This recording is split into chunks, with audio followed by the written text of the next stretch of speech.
Hi, my name's Drew Greenblatt. I own a sheet metal fabricator in Baltimore, Maryland. One of my clients is Miller Metal, and we give them business, and we buy from them, and then we sell to them. So my rolled piece on my desk probably came from you as the raw material. Could possibly be. The question I have for you is we export to 36 countries, and we compete and knock skulls with Canada all the time. Their tax rate's 15%. We lose jobs to Canada because their tax rates are so much lower, and their tax rates include health insurance. So when I give my guys Blue Cross Blue Shield, it's our taxes plus the Blue Cross Blue Shield. We lose jobs to Canada.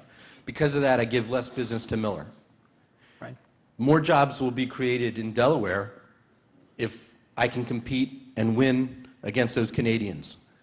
How low can you lower our taxes so I can give more business to Miller? Great question.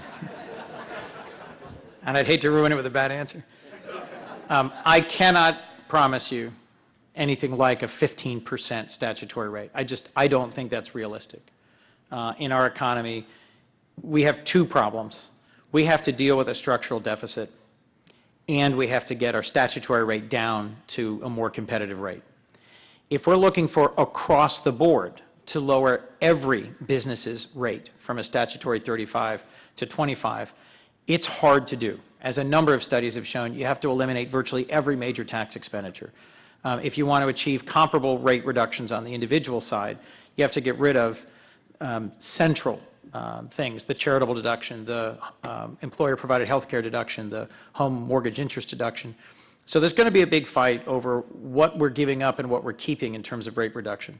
Lots of companies say to me, if I get a permanent rate reduction, then I'm happy to give up on the temporary goodies that come and go and expire and I have to fight for. Give me a permanent lower rate reduction, I'll take it any day.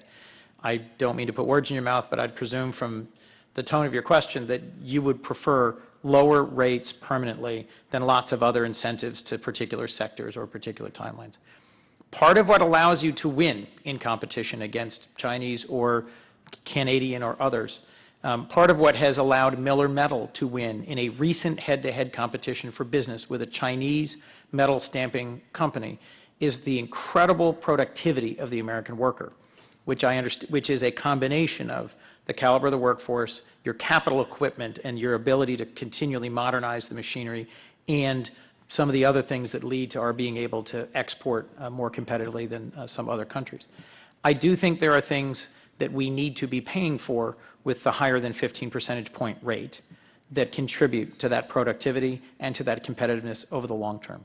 And I know I'm getting the, I'm going to exit the room via you. I look forward to getting your card and having you berate me further about how I failed to answer your question more fully.